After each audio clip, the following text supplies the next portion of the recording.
Bueno, gracias.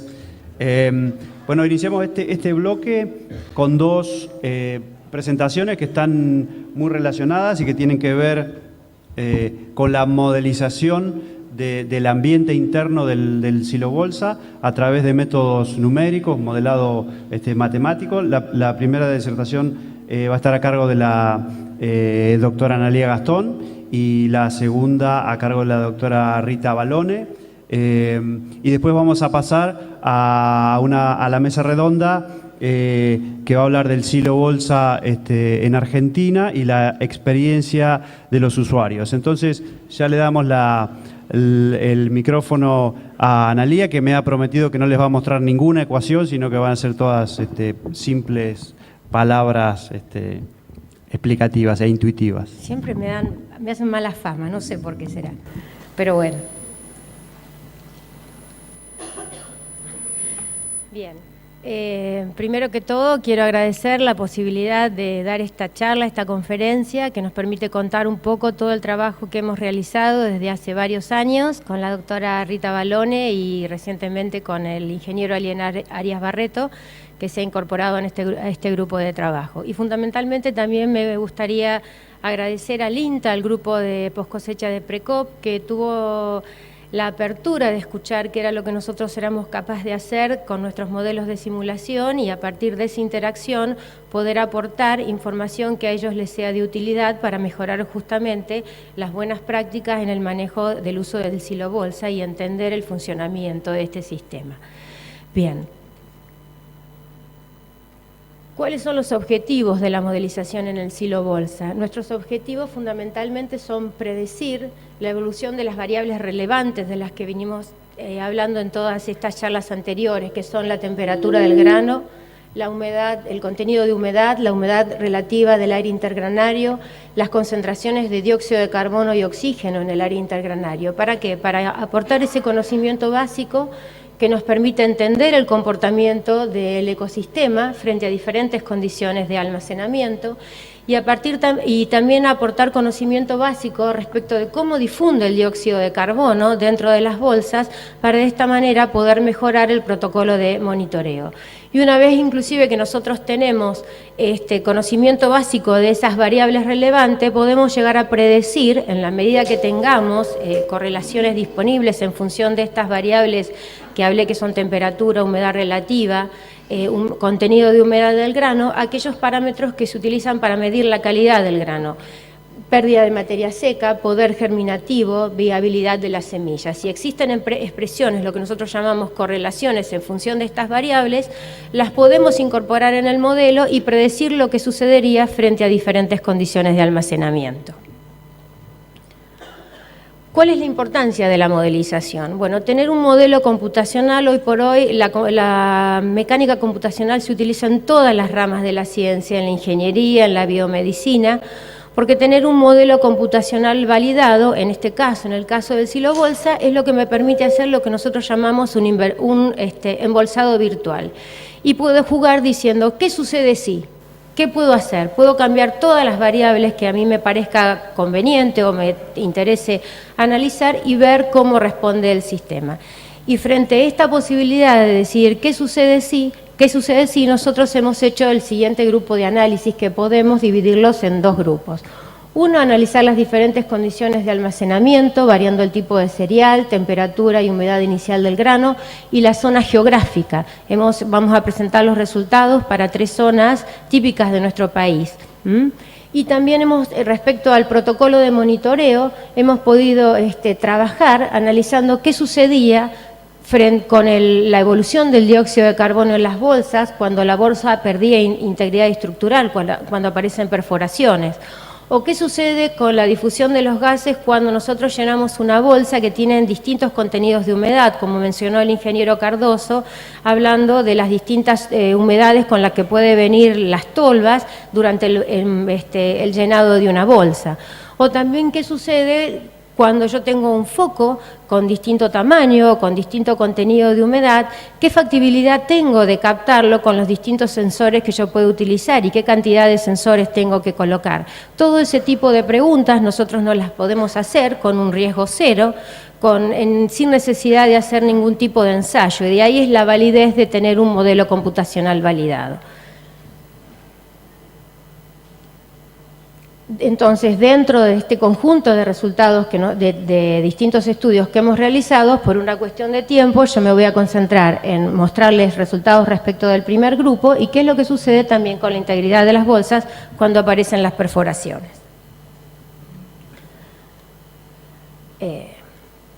¿Qué características tiene que tener este modelo computacional? Bueno, Ricardo tuvo la habilidad de contar todas las distintas interacciones que tenían los distintos factores que aparecen en el silo bolsa, y alegremente nos dejó a nosotros la tarea de poner todas esas interacciones en estas ecuaciones matemáticas que yo no les voy a mostrar.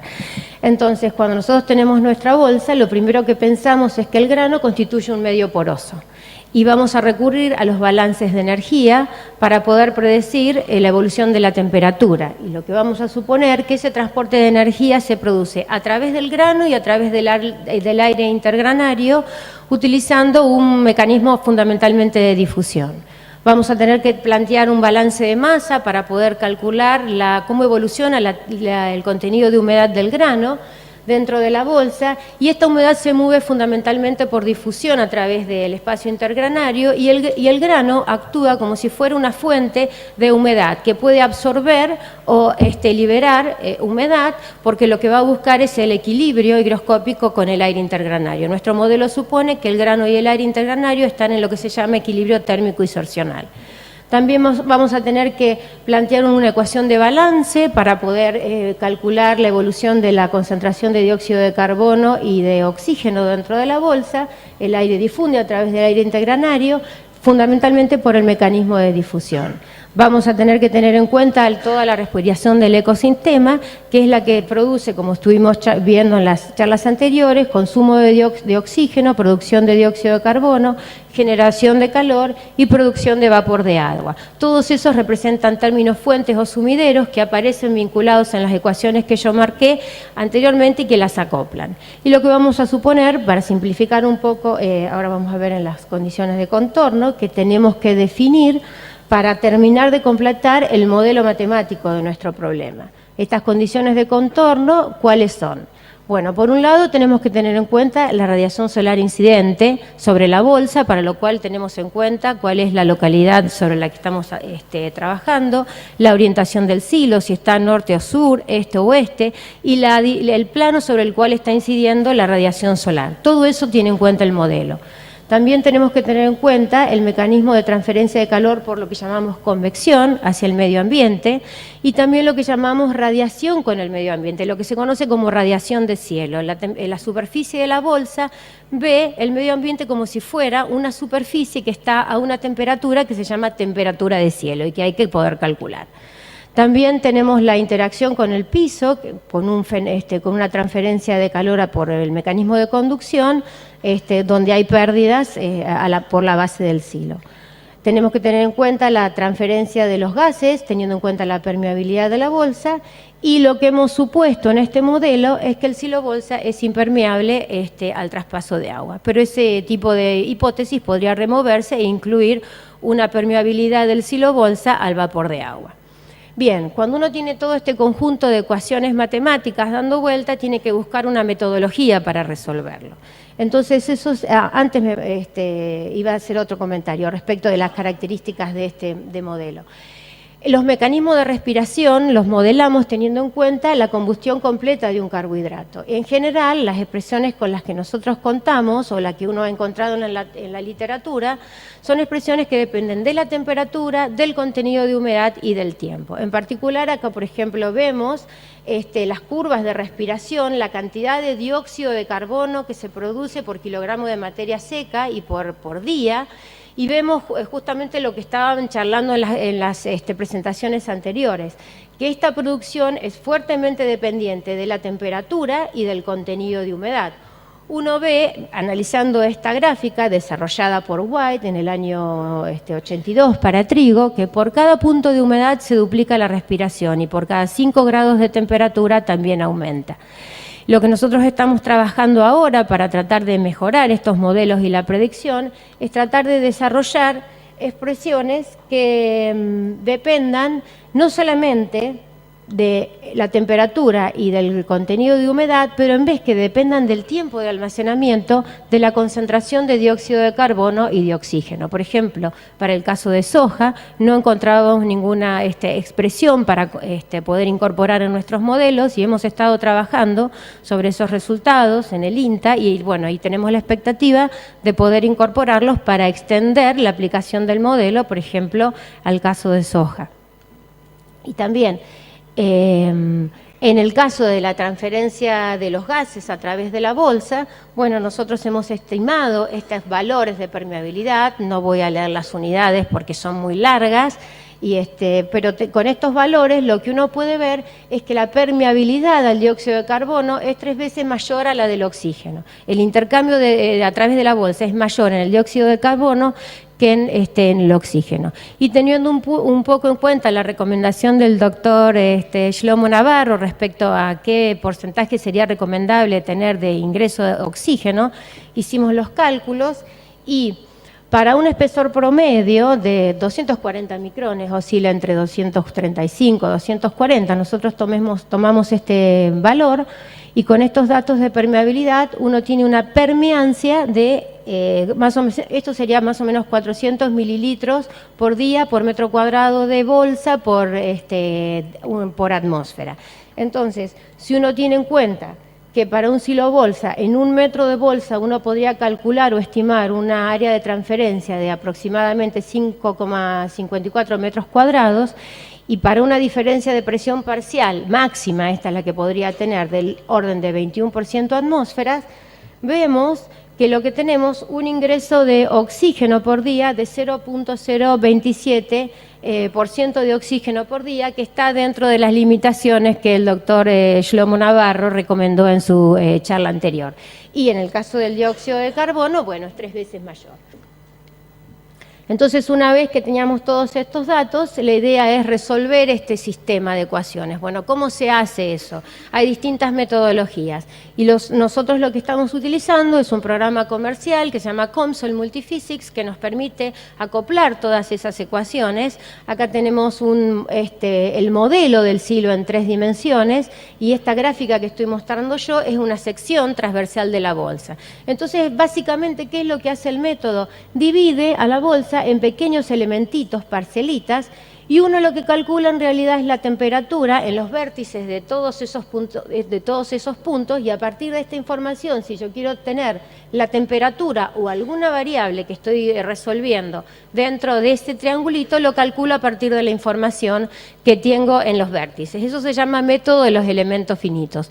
Y esta malla que ustedes ven tan refinada en estos bordes, justamente uno la plantea de esta manera porque ahí es donde se van a producir los mayores cambios de temperatura, humedad. Entonces uno tiene que refinar el modelo, tiene que tener mayor cantidad de información disponible para tener mayor exactitud en lo que uno está resolviendo. Bien, una vez que uno puede resolver numéricamente, ¿cuál es el siguiente paso de tener un modelo computacional de este tipo? Bueno, hay que pasar a hacer lo que uno llama la validación computacional. ¿Eso qué significa? Que mi modelo, tal cual está, pongo datos, calculo y saco resultados. ¿Tienen validez esos resultados? ¿Me sirven para algo? Bueno, esos resultados van a servir para algo si mi modelo es capaz de reproducir situaciones que se han medido en el campo o en el laboratorio. Es decir, se plantea una experiencia, se miden datos de temperatura, concentración, contenido de humedad, y cargando el modelo computacional con esos datos, yo tengo que ser capaz de reproducir los datos de las experiencias realizadas. Eso significa hacer una validación computacional. Y de acuerdo a cómo me va, me habilitarán o no a seguir usando el modelo para hacer predicciones futuras. Entonces, ¿cómo fue que planteamos nosotros esa validación computacional? Bueno, usamos los datos de las experiencias a campos que habían realizado en el 2001. Nosotros hemos trabajado en la validación con trigo, en donde en esas experiencias que fueron el almacenamiento de enero a julio, se trabajó con trigo seco y trigo húmedo, con estas humedades, se monitoreó la temperatura, el contenido de humedad y la concentración. Entonces, nosotros hicimos las corridas, como habían medido en 3 puntos de la bolsa, en la parte superior, en el medio y en la base. Nosotros hicimos las corridas, buscamos esos puntos en el modelo y comparamos mediciones con valores predichos. Y acá tenemos la gráfica. Tenemos los puntos del triangulito que corresponden al nivel medio. Estos son los valores medidos. Y la curva con línea continua son nuestras predicciones. En la parte de la base y las predicciones, acá estamos mostrando 90 días, pero hicimos las corridas de los 180, pero por una cuestión de poder ver un poco mejor, solamente mostramos esos datos. Y acá vemos cómo la temperatura superficial, que se ha venido debajo de la superficie, porque no era estrictamente la de la superficie, oscila siguiendo la temperatura ambiente, y cómo estos son los puntos, son las temperaturas medidas, y las líneas continuas, otra vez, nuestras predicciones. En general, uno lo que tiene que medir es el error con el cual uno está realizando estas comparaciones, y encontramos que, bueno, en el nivel superior, la diferencia de los errores en la predicción estaban en el orden de casi 2 grados, 1,4 en la parte del medio y 1,2 grados respecto a la parte inferior, que es más o menos el tipo de los valores estos que hemos obtenido en estas de desvíos estándar, son del mismo orden los que tienen otros modelos computacionales desarrollados para, por ejemplo, silos convencionales, porque para silo bolsa las que hemos trabajado en este tema somos nosotros. ¿Y qué hicimos para trabajar y comparar concentraciones de dióxido de carbono? Bueno, para trabajar con las concentraciones de dióxido de carbono, también en el INTA se habían desarrollado una serie de experiencias. Entre enero y mayo del 2006 y del 2008 se hizo un monitoreo de unas 50 bolsas donde se medía el dióxido de carbono y el oxígeno en el verano y en el invierno. Entonces nosotros recolectamos todos esos datos y por cada una de esas mediciones hicimos una corrida. Y en función del día, del mes y el momento en que se había realizado la medición, nosotros comparábamos ese dato con lo que nosotros habíamos predicho con el modelo.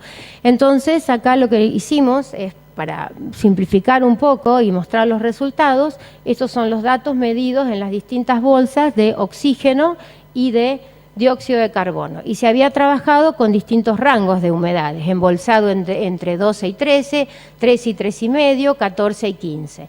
Entonces, lo que nosotros estamos mostrando acá, todos los resultados para 12 y 13, y estas son las curvas que predicimos nosotros para 12%, para 13%, y cómo la nube de puntos medida cae dentro de esta banda en que nosotros hemos hecho las predicciones. Y nuevamente los errores que teníamos en las predicciones de nuestros modelos. Para 12 y 13, para el dióxido de carbono 1,1%, y para volumen, y para el oxígeno 2,35%. Y así para las otras rangos de humedades. En el caso de 14 y 15, en realidad, debido a que son humedades un poco más altas, tampoco había tantos datos experimentales. Pero bueno, una vez que teníamos esta validación experimental, esto consideramos que nos habilitaba a empezar a utilizar el modelo para realizar predicciones bajo otras condiciones de almacenamiento, que es lo que nosotros le vamos a mostrar ahora.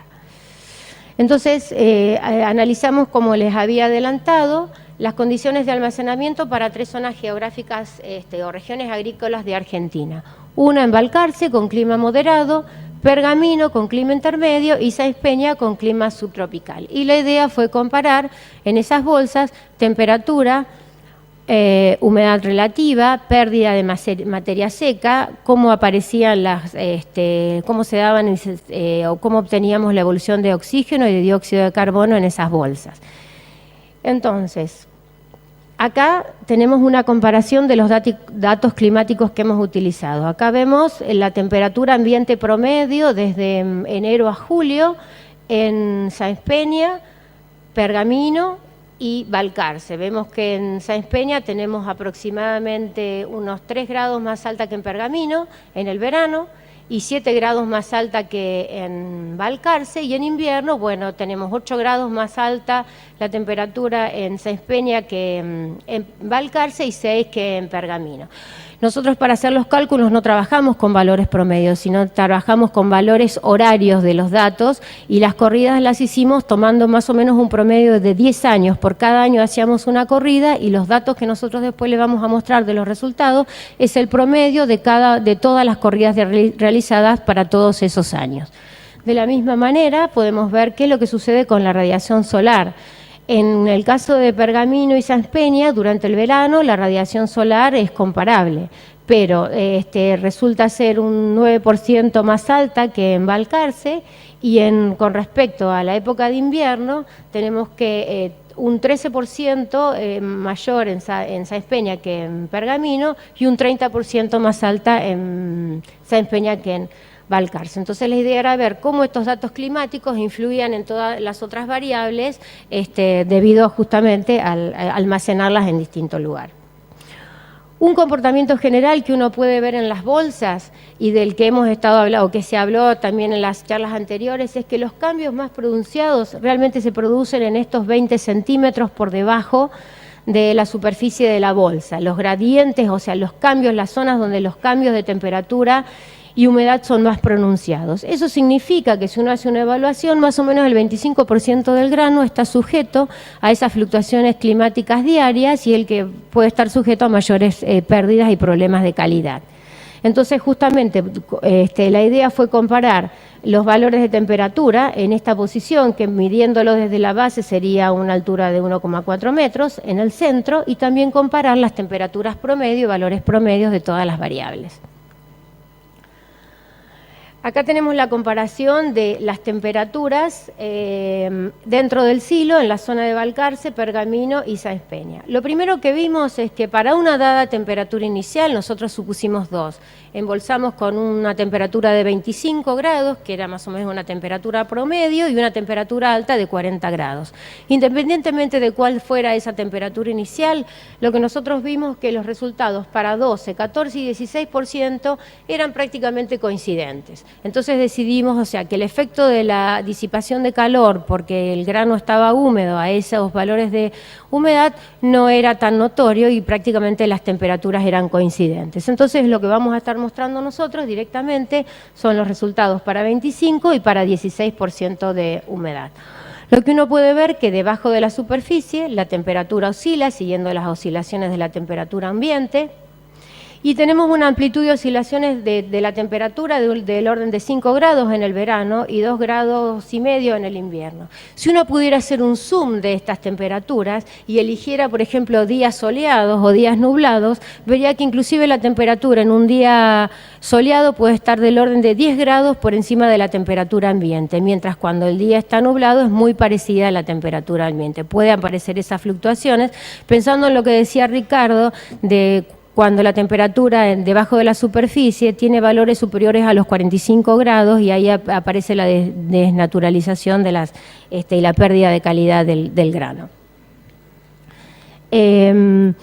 Acá se nota, para un embolsado de 25 grados, el inicial, el efecto de la temperatura ambiente justamente en la zona de Sáenz Peña, donde embolsé a 25, pero debido a la radiación solar incidente y la temperatura superior, se calienta el grano debajo de la superficie. La temperatura en la zona media, que es la dada por la verde, comienza a descender en los 3 casos y la que estamos mostrando el rojo es la temperatura promedio de las bolsas. Las oscilaciones uno puede ver que se atenúan acá a esta altura, a 0,8 metros desde la base, están atenuadas, pero un poco más, realmente ya 25 o 30 centímetros debajo de la superficie ya no hay oscilaciones de la temperatura por efecto de las condiciones ambientales. Y lo que uno puede ver en los 3 casos es que en realidad la temperatura decreció debido al intercambio de energía con el medio ambiente. Eso significa que las fuentes de energía no alcanzan a compensar las pérdidas. La pregunta que uno se puede hacer es, ¿habrá algunas otras condiciones de almacenamiento donde sean capaces de generarse focos de temperatura y levante la temperatura? Bueno, eso se los va a contar Rita en la próxima charla. En cuanto a la redistribución de la humedad, los datos y la información anterior lo que nos mostró es que nosotros teníamos una zona central caliente y una temperatura superficial más fría.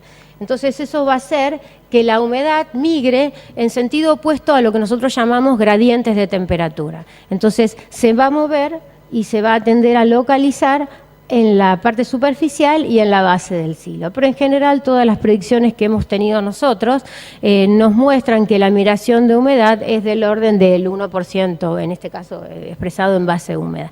Y realmente esto es un fenómeno que desde el punto de vista experimental es difícil de captar porque esas variaciones del contenido de humedad que son bastante pronunciadas se dan en una capa muy pequeña debajo de la superficie que es difícil de captar con la metodología experimental, a lo mejor de colocar las lanzas y demás para extraer el grano, ¿no? Y hacer las mediciones de contenido de humedad.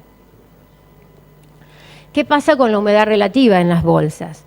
La humedad relativa en las bolsas, bueno, cuando nosotros guardamos el grano con condiciones de almacenamiento entre 12 y 14%, la humedad relativa intergranaria, que uno la puede calcular utilizando las curvas de sorción, tenemos distintas curvas implementadas en el modelo, nos muestran que, bueno, para estos casos la humedad relativa en los 3 puntos se mantuvo y la promedio se mantuvo por debajo del 70%. Mientras que cuando uno está almacenando con trigo húmedo, la humedad relativa del verano al invierno siempre se mantuvo por encima del 70% y aún en la zona superficial, que uno podría esperar algún efecto de disminución justamente porque desciende por acción de las condiciones climáticas, en ninguno de los casos uno logra tener o de reducir esa humedad relativa por debajo o llevarla a condiciones de almacenamiento seguro. Entonces acá empieza a aparecer nuevamente la importancia que tiene mantener la hermeticidad de las bolsas, sobre todo cuando uno trabaja con grano húmedo, porque las próximas gráficas, si bien vamos a ver que en estos casos uno puede tener una condición de bajo contenido de oxígeno frente a cualquier rotura, la humedad relativa intergranaria y el oxígeno disponible son absolutamente propicios para la actividad fúngica. Bien. Las curvas que teníamos para las concentraciones, nuevamente el efecto de la temperatura y del contenido de humedad en los tres casos, cómo cambian estas curvas de referencia, de cómo varía el oxígeno y el dióxido de carbono en los 3 lugares. Entonces, bueno, uno acá puede ver que para diferencias de 7 u 8 grados de temperatura entre Sáenz Peña y Balcarce, uno puede esperar entre 2 y 4 puntos de diferencia cuando estoy trabajando con grano seco y las diferencias más grandes empiezan a aparecer cuando estoy con grano levemente húmedo. Entonces estas gráficas también ¿qué me muestran? Que no es lo mismo medir, si estoy midiendo de entre los primeros 30 días, las diferencias entre las 3 localidades con grano seco no son muchas. Si voy a medir en el invierno, las diferencias son más marcadas. Y sobre todo cuando estoy trabajando con grano levemente húmedo. En todos los casos, en las 3 localidades con grano a 16, encontramos en alrededor de los 45 días condiciones anaeróbicas. ¿Y este tipo de información para qué me puede servir? Bueno, para mejorar este tipo de mapas que me dicen la zona riesgosa de almacenamiento en relación a la condición a la concentración de dióxido de carbono que tengo que esperar, la de zona segura, la ambigua y la riesgosa. Justamente esa información nos puede servir para mejorar este tipo de mapas en función de la zona climática y de las condiciones de monitoreo y de la época de monitoreo. ¿Qué podemos decir respecto de la pérdida de materia seca? Bueno, la pérdida de materia seca se puede calcular a partir de la producción de dióxido de carbono. Cuando tenemos grano seco, estos límites que fueron fijados por White para granos o para las semillas, si se exceden estos valores hay pérdida de calidad comercial y no se puede superar este límite. Lo que vemos es que cuando estoy embolsando grano seco no hay inconvenientes, pero ¿qué es lo que puede suceder? ¿Por qué esta línea de puntos está hecha aquí continua y acá en líneas de puntos? Porque hasta acá, por ejemplo, vamos a tomar la situación del grano a 16%, que tengo totalmente el consumo de oxígeno consumido a este punto de embolsado a los 20 días, ya no debería haber pérdida de materia seca. Pero si uno pierde hermeticidad en la bolsa y este grano pudiese seguir respirando, aumentaría la pérdida de materia seca y en esos casos sí podríamos tener podríamos tener que estamos excediendo estos límites para semilla. Bueno, el modelo también me permite ver en forma localizada qué es lo que está pasando con la pérdida de materia seca y de alguna manera localizar dónde se produce la mayor pérdida. Y eso, dónde se produce la mayor pérdida, depende de las condiciones de temperatura de embolsado y de la zona geográfica. A veces es la zona central la que tiene mayor pérdida y a veces es esta por aquí. Entonces la recomendación es decir, bueno, hay que testear en toda la bolsa para ver qué pasa con la calidad de la semilla.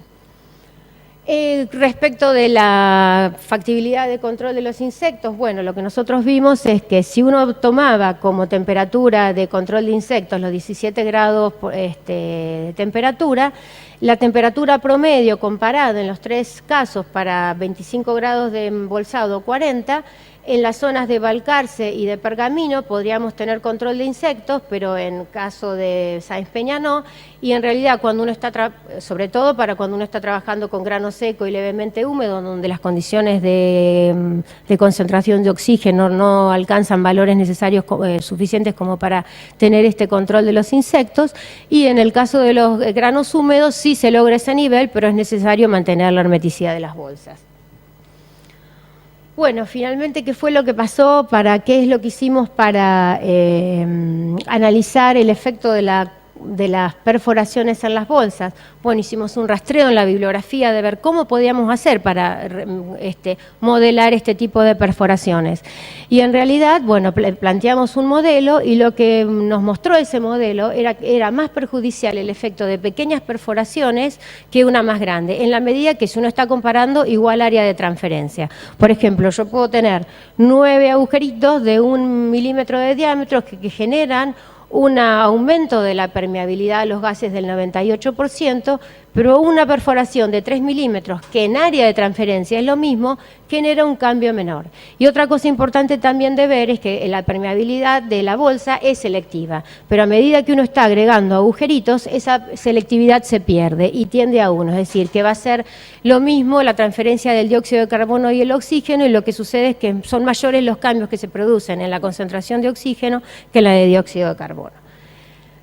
Acá tenemos las curvas que hemos obtenido y lo que uno puede ver justamente que es por ejemplo, para un diámetro de 10 milímetros y en una bolsa que había alcanzado condiciones anaeróbicas, sobre todo en un 15% de grano embolsado con ese contenido de humedad, esa hermeticidad que es tan importante para el control de la calidad, con un agujerito tan pequeño se pierde completamente y hay un crecimiento hay una recuperación del nivel de oxígeno, que frente a ese contenido de humedad y las humedades relativas con las que tenemos en la bolsa, estamos en problemas.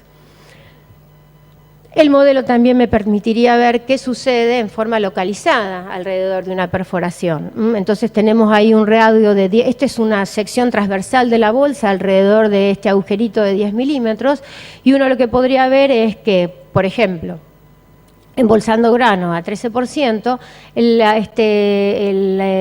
oxígeno crece a niveles del orden del 17%. Acá, esto es simplemente un pedacito de 10 centímetros alrededor de la bolsa, más allá, el nivel de oxígeno está en 17%. Y acá uno ve cómo varía entre ese valor de 17 al 21 que tiene aplicado justamente sobre la perforación.